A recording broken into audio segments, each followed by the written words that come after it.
Pahalgam terror attack. Pahalgam ಅಂದ್ರೆ ನಮ್ಗೆಲ್ಲ ನೆನಪಾಗೋದೆ Kashmir tourism.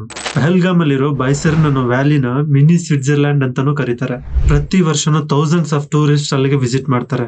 ಇಂತ ಒಂದು ಇಂಪಾರ್ಟೆಂಟ್ ಟೂರಿಸ್ಟ್ ಪ್ಲೇಸ್ ಅಲ್ಲಿ ಇಂಡಿಯಾ ಯಾವತ್ತೂ ಮರೆಯಲಾರದಂತ ಒಂದು ಟೆರರಿಸ್ಟ್ ಅಟ್ಯಾಕ್ ನಡೆಯುತ್ತೆ. ಅಲ್ಲಿದ್ದಂತ ಹಿಂದೂಗಳ ಪ್ಯಾಂಟ್ ಬಿಚ್ಚಿ ಅವ್ರ ರಿಲಿಜನ್ ಚೆಕ್ ಮಾಡಿ ಅವ್ರನ್ನ ಸಾಯಿಸ್ತಾರೆ. ಪಹಲ್ಗಾಮ್ ಜಮ್ಮು ಅಂಡ್ ಕಾಶ್ಮೀರ್ ಅಲ್ಲಿ one of the most beautiful place. ಈ ಟೌನ್ ಇಂದ ಒಂದ್ 5 ಕಿಲೋಮೀಟರ್ ಮುಂದೆ ಹೋದ್ರೆ ಬರೋದೇ ಬೇಸರನ್ ವ್ಯಾಲಿ. ಆ ಪ್ಲೇಸ್ ಸುತ್ತಮುತ್ತ ಬೆಟ್ಟ ಗುಡ್ಡಗಳಿಂದ ತುಂಬಾ ಸುಂದರವಾಗಿರುತ್ತೆ. ಅದನ್ನ ನಾವು ಮಿನಿ ಸ್ವಿಟ್ಜರ್ಲ್ಯಾಂಡ್ ಅಂತಾನೂ ಕರಿತೀವಿ. ಆಬ್ವಿಯಸ್ ಆಗಿ ಅಲ್ಲಿ ತುಂಬಾ ಜನ ಸೇರ್ತಾರೆ. ಒಂದು ನಾರ್ಮಲ್ ಡೇ ಇದ್ದಂಗೆ ಮೊನ್ನೆ ಕೂಡ ತುಂಬಾ ಜನ ಟೂರಿಸ್ಟ್ ಆ ಪ್ಲೇಸ್ಗೆ ಹೋಗಿರ್ತಾರೆ. ಎಕ್ಸಾಕ್ಟ್ ಆಗಿ ಮಧ್ಯಾಹ್ನ 2:30 ಆಗಿರುತ್ತೆ. ಒಂದು 3-4 ಜನ ಟೆರರಿಸ್ಟ್ ಆರ್ಮಿ ಡ್ರೆಸ್ ಅಲ್ಲಿ ಆ ಜಾಗಕ್ಕೆ ಬರ್ತಾರೆ. ಒಂದು ಕ್ಷಣನೂ ಯೋಚನೆ ಮಾಡದೆ ಅವ್ರ ಹತ್ರ ಇದ್ದಂತ ಗನ್ಸ್ ತೆಗೆದು ಅಲ್ಲಿದ್ದಂತ ಜನರನ್ನ ಶೂಟ್ ಮಾಡಕ್ ಸ್ಟಾರ್ಟ್ ಮಾಡ್ತಾರೆ. ಇದು ಅಲ್ಲಿದ್ದಂತ ಲೋಕಲ್ಸ್ ತೆಗೆದಿರೋ ವಿಡಿಯೋ. उमरा चलना यार ओए था कोई दिसता जहांगीर तो यार बेड़ियां पीछे जुलदे यार तू मौत ही कश्मीर दी है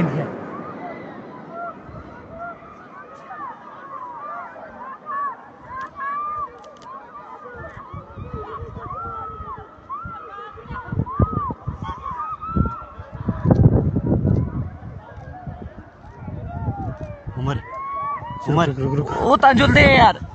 ಈ ಘಟನೆ ನಡೆದಾಗ ಅಲ್ಲಿದ್ದಂತ ಸ್ಥಳೀಯರು ಈ ವಿಡಿಯೋ ತೆಗೆದಿರ್ತಾರೆ. ಅಂಡ್ ನೀವೆಲ್ಲ ಕೂಡ ಇಂಟರ್ನೆಟ್ ಅಲ್ಲಿ ಫೋಟೋ ನೋಡಿರ್ತೀರಾ. ಈ ಫೋಟೋ ಅಲ್ಲಿ ಇರುವಂತವ್ರು ನಮ್ಮ Indian navy officer lieutenant Vinay Narwal. ಅವ್ರ ಪಕ್ಕದಲ್ಲಿರೋದು ಅವ್ರ ವೈಫ್. ಅವರಿಬ್ರು 6 days ಬಿಫೋರ್ ಮದುವೆ ಆಗಿ ಅಲ್ಲಿಗೆ ಹನಿಮೂನ್ ಬಂದಿರ್ತಾರೆ. ಅವ್ರನ್ನ ಐಡಿ ಕಾರ್ಡ್ ಕೇಳ್ತಾರೆ. ಅವ್ರ ಐಡಿ ಕಾರ್ಡ್ ತೆಗೆದು ತೋರ್ಸೋಷ್ಟ್ರಲ್ಲಿ ಅವ್ರ ಪ್ಯಾಂಟ್ ಕೆಳಗೆ ಇಳಿದು ಅವ್ರ ರಿಲಿಜನ್ ಚೆಕ್ ಮಾಡಿ ಅವರೊಬ್ಬ ಹಿಂದೂ ಅಂತ ಕನ್ಫರ್ಮ್ ಮಾಡ್ಕೊಂಡು ಅವ್ರನ್ನ ಶೂಟ್ ಮಾಡಿ ಸಾಯಿಸ್ತಾರೆ. ಈ ವಿಷಯನ ಅವ್ರ ವೈಫೇ ಸ್ವತಃ ಹೇಳಿದ್ದಾರೆ. ಅದೇ ಟೈಮ್ ಅಲ್ಲಿ ವಿನಯ್ ಬೈ ಅನ್ನೋ ಗುಜರಾತ್ ವ್ಯಕ್ತಿ ಒಬ್ಬ ಅಲ್ಲಿಗೆ ಬರ್ತಾನೆ. ಗನ್ ಸೌಂಡ್ ಕೇಳಿ ಅವ್ರ ಅಲ್ಲಿಂದ ಎಸ್ಕೇಪ್ ಆಗಿ ಟ್ರೈ ಮಾಡ್ತಾರೆ. ಬಟ್ ಒಂದ್ ಬುಲೆಟ್ ಬಂದು ಅವರು ಎಲ್ಬೋಗ್ ಬೀಳುತ್ತೆ. ಪೊಲೀಸ್ ಅವರಿಗೆ ಸರ್ವೈವರ್ಸ್ ಹೇಳಿದ ಪ್ರಕಾರ ಅಲ್ಲಿಗೆ ಬಂದಂತ ಉಗ್ರವಾದಿಗಳು ಆರ್ಮಿ ಡ್ರೆಸ್ ಅಲ್ಲಿ ಬಂದಿರ್ತಾರೆ. ಅಂಡ್ ಅವರು ಆ ಪಕ್ಕದಲ್ಲಿದ್ದಂತ ಫಾರೆಸ್ಟ್ ಇಂದ ಬಂದಿದ್ದಾರೆ ಅಂತ. ಅಲ್ಲಿರುವಂತ ಎಲ್ರು ಐಡಿ ಕಾರ್ಡ್ ಕೇಳಿ ಸಡನ್ ಆಗಿ ಅವ್ರ ಮೇಲೆ ಶೂಟಿಂಗ್ ಸ್ಟಾರ್ಟ್ ಮಾಡ್ತಾರೆ. ಪರ್ಟಿಕ್ಯುಲರ್ ಆಗಿ ಅಲ್ಲಿದ್ದಂತ ಗಂಡಸರನ್ನ ಅಂಡ್ ಎಸ್ಕೇಪ್ ಆಗೋಕ್ ಟ್ರೈ ಮಾಡದಂತವ್ರನ್ನೆಲ್ಲರೂ ಸಾಯಿಸ್ತಾರೆ. ಅಂಡ್ ಅಲ್ಲಿದ್ದಂತ ಸ್ಥಳೀಯರಿಗೆ ಅಲ್ಲೇನ್ ನಡೀತಿದೆ ಅಂತ ಗೊತ್ತಾಗೋ ಅಷ್ಟ್ರಲ್ಲಿ ಎಲ್ಲ ನಡೆದೋಗಿರುತ್ತೆ. ಅಫಿಷಿಯಲ್ ಕೌಂಟ್ ಎಕ್ಸಾಕ್ಟ್ ಆಗಿ ಗೊತ್ತಿಲ್ಲ. ಬಟ್ ನ್ಯೂಸ್ ಚಾನೆಲ್ಸ್ ತೋರಿಸಿದಂಗೆ 26-28 ಜನ ಮೃತಪಟ್ಟಿರ್ತಾರೆ. ಅವರು ತೋರಿಸಿದಂತ ಲಿಸ್ಟ್ ಅಲ್ಲಿ 16 ಜನ ಐಡೆಂಟಿಫೈ ಮಾಡಿರ್ತಾರೆ. ಒಂದು ಫ್ಯಾಮಿಲಿ ನಮ್ಮ ಕರ್ನಾಟಕದ ಶಿವಮೊಗ್ಗದವರು. ಅವ್ರ ಹೆಸರು ಮಂಜುನಾಥ್ ಅಂತ. ಅಂಡ್ ಅವ್ರ ವೈಫ್ ಪಲ್ಲವಿ. ಅಂಡ್ ಅವ್ರ ಮಗ ರೀಸೆಂಟ್ ಆಗಿ PUC ಎಕ್ಸಾಮ್ಸ್ ಅಲ್ಲಿ 96% ಬಂದಿರುತ್ತೆ. ಆ ಖುಷಿ ವಿಚಾರನ ಸೆಲೆಬ್ರೇಟ್ ಮಾಡಕ್ಕಂತ ಫ್ಯಾಮಿಲಿ ಎಲ್ಲ ಅಲ್ಲಿ ಬಂದಿರ್ತಾರೆ. ಅಂಡ್ ಈ ವಿಡಿಯೋ ನೋಡಿ ಅವ್ರ ಮಗ ತೆಗೆದಂತ ವಿಡಿಯೋ. मंजुनाथ शिवमोगा कर्नाटक से हम इंडियन ट्रैवल स्टोर्स में बुक करके कश्मीर प्रवास में आए हैं. अब हमारा कश्मीर ट्रिप का दूसरा दिन है. कल हम बोट हाउस में ठहरे थे. बोट हाउस तो बहुत अच्छा था. अब हम शिकारा राइड कर रहे हैं. शिकारा राइड कर रहे हैं कश्मीर में. शिकारा राइड करवा रहे हैं मोहम्मद रफीक जी. और हमारा सब टूर ऑर्गेनाइज किया है काजल Thakur ji. Indian travel store से बहुत अच्छा लगा. बहुत अच्छा सर्विस. ಪಲ್ಲವಿ ಅವರು ಹೇಳಿದ ಪ್ರಕಾರ ಉಗ್ರವಾದಿಗಳು ಅವ್ರ ಹತ್ರ ಬಂದು ಅವ್ರ ಹಸ್ಬೆಂಡ್ ನ ಯಾವ ರಿಲಿಜನ್ ಅಂತ ಕೇಳಿ ಅವ್ರನ್ನ ಸಾಯಿಸ್ತಾರೆ. ಪಲ್ಲವಿ ಅವರು ನನ್ನ ಹಸ್ಬೆಂಡ್ ನ ಸಾಯಿಸಿದ್ರ ನನ್ನ ಕೂಡ ಸಾಯಿಸಿ ಅಂತ ಕೇಳ್ಕೊಂಡಾಗ ಅವ್ರು ಹೇಳ್ದಂತ ಮಾತಿದು, ನಾವು ನಿನ್ನ ಸಾಯಿಸಲ್ಲ, ಹೋಗಿ ನಿಮ್ಮ ಮೋದಿಗೆ ಹೇಳು. ಇನ್ನೊಬ್ಬ ವ್ಯಕ್ತಿ ಬಾಲಾಸೂರ್ ಒಡಿಸಾದವರು. ಅವರು CIPIT ಅಲ್ಲಿ ವರ್ಕ್ ಮಾಡ್ತಾರೆ. ಅಂಡ್ ಅವರಲ್ಲಿ ಮಲಯಾಳಿ ಟೂರಿಸ್ಟ್ ಒಬ್ಬ ಇದ್ದಾರೆ. ಅವ್ರ ಹೆಸರು N ರಾಮಚಂದ್ರನ್. ಅಂಡ್ ಅವ್ರ ವಯಸ್ಸು 65 ವರ್ಷ. ಒನ್ ಡೇ ಬಿಫೋರ್ ಅವ್ರ ವೈಫ್ ಅಂಡ್ ಅವ್ರ ಮಕ್ಕಳು ಅವ್ರ ಮೊಮ್ಮಕ್ಕಳೊಟ್ಟಿಗೆ ಆ ಜಾಗಕ್ಕೆ ಬಂದಿರ್ತಾರೆ. ಈ ಘಟನೆ ನಡೆದಂತ ಸಮಯದಲ್ಲಿ ಅವ್ರು ಸ್ವಲ್ಪ ದೂರ ಇದ್ರಂತೆ. ಅಂಡ್ ಅಲ್ಲಿದ್ದಂತ ಸ್ಥಳೀಯರ ಸಹಾಯದಿಂದ ಅಲ್ಲಿಂದ ಸೇಫ್ ಆಗಿ ಆಚೆ ಬರ್ತಾರೆ. ಅಂಡ್ ಈ ಘಟನೆಯಲ್ಲಿ ಒಂದು ಪ್ರಾಬ್ಲಮ್ ಐಡೆಂಟಿಫೈ ಮಾಡಿದ್ದಾರೆ. ತುಂಬಾ ಜನ ಈ ಫೈರಿಂಗ್ ಸೌಂಡ್ಸ್ ಕೇಳಿ ಯಾವುದೋ ಆರ್ಮಿ ಡ್ರಿಲ್ ಅಂತ, ಅದರಿಂದಾಗಿ ಅಷ್ಟು ಜನ ಸಾಯೋಕೆ ಕಾರಣ. ಇನ್ನೊಂದು ಮೈನ್ ಪ್ರಾಬ್ಲಮ್ ಏನಂದ್ರೆ ಬೈಸರನ್ ಅನ್ನೋ ವ್ಯಾಲಿ ಪಹಲ್ಗಮ್ ಇಂದ 5-6 ಕಿಲೋಮೀಟರ್ ದೂರ ಇರುತ್ತೆ. ಆ ಜಾಗಕ್ಕೆ ಹೋಗ್ಬೇಕಂದ್ರೆ ನಡ್ಕೊಂಡು ಹೋಗ್ಬೇಕು ಅಥವಾ ಕುದುರೆ ಸವಾರಿ ಲೋಕಲ್ಸ್ ಏನಿದ್ದಾರೆ ಅವ್ರ ಹತ್ರ ಇಂದ ಕುದುರೆ ರೆಂಟ್ ತಗೊಂಡು ಹೋಗ್ಬೇಕಿರುತ್ತೆ. ಅಲ್ಲಿಗೆ ಯಾವುದೇ ತರ ವೆಹಿಕಲ್ ಸದುಪಯೋಗ ಇಲ್ಲ. ಅಂಡ್ ಅಲ್ಲಿದ್ದಂತ ಸ್ಥಳೀಯರು ಸ್ವಲ್ಪ ಜನರನ್ನ ಸೇವ್ ಮಾಡಿದ್ದಾರೆ. ನನ್ಗೆ ಇನ್ಸಿಡೆಂಟ್ ನೋಡಿ ತುಂಬಾ ದುಃಖ ಆಯ್ತು. ಅದರಲ್ಲೂ ಧರ್ಮ ಕೇಳಿ ಮರ್ಮಾಂಗ ನೋಡಿ ಸಾಯಿಸಿದ್ದಾರೆ. ಇದ್ರ ಬಗ್ಗೆ ಏನ್ ಹೇಳ್ಬೇಕು ಅಂತಾನೆ ಗೊತ್ತಾಗ್ತಾ ಇಲ್ಲ. ಪಾಪ ಅವ್ರ ಫ್ಯಾಮಿಲೀಸ್ ಈ ನೋವನ್ನ ಕ್ಯಾರಿ ಮಾಡೋದಿದೆ ನೋಡಿ.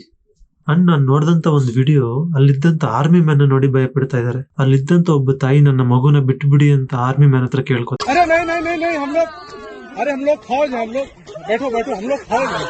बैठो अरे हम लोग फौजी हैं. कुछ नहीं करेंगे. आपकी सेफ्टी के लिए आए हैं. आपकी सेफ्टी के लिए आए हैं. बैठो आपकी सेफ्टी के लिए आए हैं.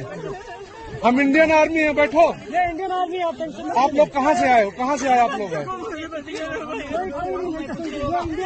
आपके बच्चे कुछ नहीं करेंगे. थोड़ा बताइए हुआ ಈ ಘಟನೆ ಬಗ್ಗೆ ಗೊತ್ತಾಗಿದ ತಕ್ಷಣ ಅಮಿತ್ ಶಾ ಅವರು ಘಟನಾ ಸ್ಥಳಕ್ಕೆ ಬರ್ತಾರೆ. ನರೇಂದ್ರ ಮೋದಿ ಅವರು ಕೂಡ ಸೌದಿ ಅರೇಬಿಯಾ ವಿಸಿಟ್ ನ ಕ್ಯಾನ್ಸಲ್ ಮಾಡ್ಕೊಂಡು ಬರ್ತಾರೆ. ಅಂಡ್ ಪ್ರೆಸೆಂಟ್ ಕಾಶ್ಮೀರ್ ನಲ್ಲಿ lieutenant governor Manoj Sinha, CM Omar Abdullah, union home secretary Govind Mohan and director of intelligence bureau Tapan Deka and police department ಕೂಡ ಆಕ್ಟಿವ್ ಆಗ್ತಾರೆ. BSF commandos and army search operation start ಮಾಡ್ತಾರೆ. ಬಟ್ ಒಂದ್ ಹೇಳ್ತೀನಿ, ಇಂಥ ಗಂಡು ನನ್ ಮಕ್ಕಳು ಸಿಕ್ಕಿದ್ರೆ ಅವ್ರನ್ನ ತಗೊಬಂದು ಜೈಲಲ್ಲಿ ಹಾಕಿ 3 ಹೊತ್ತು ಊಟ ಹಾಕಿ ಅವ್ರನ್ನ ಸಾಕ್ಬಾರ್ದು. ಅಲ್ಲಿ ಅಟ್ಟಾಡ್ಸ್ಕೊಂಡು ಎನ್ಕೌಂಟರ್ ಮಾಡಿ ಸಾಯಿಸ್ಬೇಕು. ಆಗ್ಲೇ ಅಲ್ಲಿ ಜೀವ ಕಳ್ಕೊಂಡಂತವ್ರ ಫ್ಯಾಮಿಲೀಸ್ಗೆ ಕಂಪ್ಲೀಟ್ ನ್ಯಾಯ ಸಿಗದೆ ಇದ್ರು ಒಂದ್ ಮಟ್ಟಕ್ಕೆ ನ್ಯಾಯ ಕೊಟ್ಟಂಗಾಗುತ್ತೆ. ದ ರೆಸಿಸ್ಟೆಂಟ್ ಫ್ರಂಟ್ ಅನ್ನೋ ಉಗ್ರವಾದ ಸಂಸ್ಥೆ ಈ ಘಟನೆಗೆ ಬಾಧ್ಯತೆ ತಗೊಂಡಿದೆ. ರೆಸಿಸ್ಟೆಂಟ್ ಫ್ರಂಟ್ ಅನ್ನೋದೇನಿದೆ, ಇದು ಲಷ್ಕರ್ ಎ ತೊಯ್ಬಾ ಅನ್ನೋ ಉಗ್ರವಾದ ಸಂಸ್ಥೆಯಿಂದ ಹುಟ್ಟಿರೋದು. ಅಂಡ್ ಈ ಅಟ್ಯಾಕ್ ರೀಸನ್ ಏನ್ ಗೊತ್ತಾ, ಕಾಶ್ಮೀರ್ ಅಲ್ಲಿ ರೀಸೆಂಟ್ ಆಗಿ ಬೇರೆ ಕಡೆಯಿಂದ ಬಂದು ಸೆಟ್ಲ್ ಆದಂತ ಜನರು ಜಾಸ್ತಿ ಆಗ್ತಾ ಇದಾರಂತೆ. ಇದರಿಂದ ಲೋಕಲ್ ರಿಲಿಜಿಯಸ್ ಡೆಮೋಗ್ರಫಿ ಚೇಂಜಸ್ ಬರುತ್ತೆ ಅಂತ ಈ ಘಟನೆನ ಪ್ಲಾನ್ ಮಾಡಿ ಅಟ್ಯಾಕ್ ಮಾಡಿರೋದು. ಅಂದ್ರೆ ಸಿಂಪಲ್ ಆಗಿ ಅಲ್ಲಿರುವಂತ ಮುಸ್ಲಿಮರ ಸಂಖ್ಯೆ ಕಮ್ಮಿ ಆಗುತ್ತೆ ಅಂತ. ಹಂಗೆ ನಮ್ಮ ಅಮರ್ನಾಥ್ ಯಾತ್ರೆ ಕೂಡ ಶುರು ಆಗುತ್ತೆ. ಅಂಡ್ ಇನ್ನೊಂದು ವಿಷಯ ಗೊತ್ತಾ, ಇದು ಪಾಕಿಸ್ತಾನ 2 ವರ್ಷದಿಂದ ಪ್ಲಾನ್ ಮಾಡಿ ಎಕ್ಸಿಕ್ಯೂಟ್ ಮಾಡಿರೋದು ಅಂತ ಹೇಳ್ತಿದ್ದಾರೆ. ಅಂಡ್ ಅದೇ ದಿನ ಅಟ್ಯಾಕ್ ಮಾಡಕ್ ಒಂದು ರೀಸನ್ ಇದೆ. American vice president JD Vance and ಅವರ್ wife Usha Vance India America trade policies ಬಗ್ಗೆ ಡಿಸ್ಕಸ್ ಮಾಡಕ್ಕೆ ಇಂಡಿಯಾ ಬರ್ತಿದ್ರು. ಈ ತರ ಒಂದು ಸಮಯದಲ್ಲಿ ಇಂತ ಒಂದು ಇನ್ಸಿಡೆಂಟ್ ನಡೆದರೆ ಇಂಟರ್ನ್ಯಾಷನಲ್ ನ್ಯೂಸ್ ಆಗುತ್ತೆ ಅಂತ ಈ ಪ್ಲಾನ್ ಮಾಡಿರ್ತಾರೆ. ಈ ಘಟನೆಯಲ್ಲಿ ಚೈನಾ ಇನ್ವಾಲ್ವ್ ಆಗಿರ್ಬೋದು ಅಂತ ಒಂದು ಅಸಂಪ್ಷನ್ ಇದೆ. ಯಾಕಂದ್ರೆ ರೀಸೆಂಟ್ ಆಗಿ ಡೊನಾಲ್ಡ್ ಟ್ರಂಪ್ ಮಾಡಿರೋ ಟ್ರೇಡ್ ವಾರ್ ಅಲ್ಲಿ ಜಾಸ್ತಿ ಇಂಪ್ಯಾಕ್ಟ್ ಆಗಿರೋದು ಚೈನಾಗೇನೆ. ಈ ಟ್ರೇಡ್ ವಾರ್ ಅಲ್ಲಿ ಚೈನಾಗ ಅಗೇನೆಸ್ಟ್ ಆಗಿ ನಮ್ಮ ಇಂಡಿಯಾ ಅಮೆರಿಕ ಜೊತೆಗೆ ನಿಂತಿದೆ. ಅಂಡ್ ಮೈನ್ ಇಂಟೆನ್ಷನ್ ನಮ್ಮ ದೇಶದ ಇಂಟರ್ನಲ್ ಪೀಸ್ ಕೆಡಿಸೋದೇ ಅವರ ಮೈನ್ ಗುರಿ ಆಗಿರ್ಬೋದು. ಈ ಮಾತನ್ನ ಎಕ್ಸ್ಪರ್ಟ್ಸ್ ಹೇಳಿರ್ತಾರೆ, ಬಟ್ ಅದಕ್ಕೆ ಎಕ್ಸಾಕ್ಟ್ ಪ್ರೂಫ್ ಇಲ್ಲ. ಅಂಡ್ ಇನ್ನೊಂದ್ ಕಡೆ ಸೆಕ್ಯೂರಿಟಿ ಫೋರ್ಸ್ ಫೇಲ್ಯೂರ್ ಅಂತಾನು ಹೇಳ್ಬೋದು. ಇಲ್ಲಿ ನಾವು ಮೈನ್ ನೋಡ್ಬೇಕಾಗಿರೋದು, ಇಂಟೆಲಿಜೆನ್ಸ್ ಅವರು ಒಂದು ರಿಪೋರ್ಟ್ ಕೊಡ್ತಾರೆ, ಪಾಕಿಸ್ತಾನ ಇಂಡಿಯಾದಲ್ಲಿ ಹಾಟ್ ಸಮ್ಮರ್ ಗೆ ಪ್ರಿಪೇರ್ ಆಗ್ತಿದೆ ಅಂತ. ಇಂಡಿಯನ್ ಗವರ್ಮೆಂಟ್ ಇದ್ರ ಬಗ್ಗೆ ಪ್ರಿಪೇರ್ ಆಗಿದ್ರು ಎಲ್ಲಾಗುತ್ತೆ ಅಂತ ಎಕ್ಸಾಕ್ಟ್ ಆಗಿ ಗೊತ್ತಿರ್ಲಿಲ್ಲ. ಬಟ್ ಒಂದಂತೂ ಬರೆದಿಟ್ಕೊಳ್ಳಿ, ಈ ಘಟನೆಗೆ ರಿಟಾಲಿಯೇಷನ್ ಇದ್ದೇ ಇರುತ್ತೆ. ಅದು ನಮ್ಮ POK ನ ರಿಟರ್ನ್ ತಗೊಳ್ಳೋದ, ಪಾಕಿಸ್ತಾನ ಜೊತೆ ವಾರ್ ಮಾಡೋದ ಗೊತ್ತಿಲ್ಲ, ಬಟ್ ರಿವೆಂಜ್ ಇದ್ದೇ ಇರುತ್ತೆ. ಅಂಡ್ ನಮ್ ಇಂಡಿಯಾಗೆ ಸಪೋರ್ಟ್ ಮಾಡ್ತಾ ಅಮೆರಿಕ, ರಷ್ಯಾ, ಇಸ್ರೇಲ್ ಹೇಳಿಕೆ ಕೊಟ್ಟಿದ್ದಾರೆ. ಅಂಡ್ ಇನ್ನೊಂದು ಇಶ್ಯೂ ಬಗ್ಗೆ ಮಾತಾಡ್ಬೇಕು. ಅಲ್ಲಿ ಅಟ್ಯಾಕ್ ಮಾಡಿದಾಗ ಹಿಂದೂಗಳು ಅಂತ ಚೆಕ್ ಮಾಡಿ ಸಾಯಿಸ್ತಾರೆ. ಇದೇನ್ ಫಸ್ಟ್ ಟೈಮ್ ಅಲ್ಲ, ಮೊನ್ನೆ ಬಾಂಗ್ಲಾದೇಶ ಅಲ್ಲಿ ಆಗಿದ್ದೂ ಇದೆ, ನಿನ್ನೆ ವೆಸ್ಟ್ ಬೆಂಗಾಲ್ ನಡೆದಿದ್ದು ಇದೆ. ಇಲ್ಲಿ ಕಂಪ್ಲೀಟ್ ಆಗಿ ಒಂದು ರಿಲಿಜನ್ ಟಾರ್ಗೆಟ್ ಮಾಡಿದ್ದಾರೆ. ಬೇಸಿಕಲಿ ಪ್ರಾಬ್ಲಮ್ ಏನ್ ಗೊತ್ತಾ, ಇಂಟರ್ನ್ಯಾಷನಲಿ ಇಂಡಿಯಾನ ವೀಕ್ ಮಾಡಬೇಕು ಅಂದ್ರೆ ಇಲ್ಲಿರುವಂತಹ ಜನರ ಮಧ್ಯೆ ಜಗಳ ಇಡಬೇಕು. ಈ ಫಾರ್ಮುಲಾನ ಫಾಲೋ ಮಾಡ್ತಿದ್ದಾರೆ. ಇಲ್ಲಿ ನೋವು ಎಲ್ಲ ಮತಗಳಿಗೂ ಆದ್ರೂ ಟಾರ್ಗೆಟ್ ಮಾತ್ರ ಹಿಂದೂಗಳೇ ಆಗಿದ್ದಾರೆ. ಈ ವಿಡಿಯೋ ಇಷ್ಟ ಆಗಿದ್ರೆ like, share, comment and subscribe ಮಾಡಿ. ಇಲ್ಲಿವರೆಗೂ ಈ ವಿಡಿಯೋ ನೋಡಿದಂತ ನಿಮ್ಮೆಲ್ರಿಗೂ ಥ್ಯಾಂಕ್ ಯು ಸೋ ಮಚ್.